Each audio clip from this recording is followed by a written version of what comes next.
पश्चिम विदर्भात सर्वात मोठी बाजारपेठ म्हणून वाशिम कृषी उत्पन्न बाजार समितीची ओळख आहे। या ठिकाणी मोठ्या प्रमाणात आजूबाजूच्या जिल्ह्यातील सोयाबीन असो या इतर पिके मोठ्या प्रमाणात इथं विक्रीस येत असतात। मात्र आपण बघू शकतो सध्या परिस्थितीत जर वाशिम कृषी उत्पन्न बाजार समिती सोयाबीन ही मोठ्या प्रमाणात मागील 8 ते 10 दिवसापासून विक्रीस येत आहे आणि हे उच्चांक दर मिळत असल्यामुळे या बाजार समितीत मोठ्या प्रमाणात कल शेतकऱ्याचा दिसून येत आहे। मागील जे 8 ते 9 दिवस झाले या ठिकाणी जर बघितलं तर 4900 ते 5000 पर्यंत दर मिळत असल्यामुळे शेतकऱ्यांमध्ये आनंदाचं वातावरण आहे। शेतकऱ्यांना आपला जो शेतमाल आहे तो पूर्णतः आता कृषी उत्पन्न बाजार समितीत घेऊन येतात आणि इथे विक्री करत असल्याचं आपल्याला दिसून येते। या ठिकाणी जर बघितलं तर जे हमीभाव दर आहे जो 5300 जवळपास जो दर आहे त्याच्यापेक्षाही 5000 रुपये जवळपास हा दर मिळत असल्यामुळे शेतकरीचा पूर्ण कल हा सध्या हमीभावाने दरांना विक्री करता या बाजार समितीत आपली शेतमाल घेऊन येत असलेला आपला गर्दी करत असताना दिसून येते।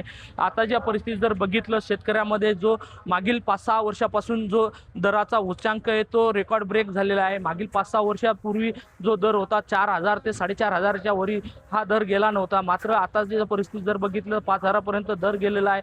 हा मागील 6 वर्षात हा मोठ्या प्रमाणात दर उच्चांक दर मिळत असल्यामुळे शेतकऱ्यामध्ये समाधानाचं वातावरण आहे। कॅमेरामन सचिन राणेसह विठ्ठल देशमुख TV9 मराठी वाशिम।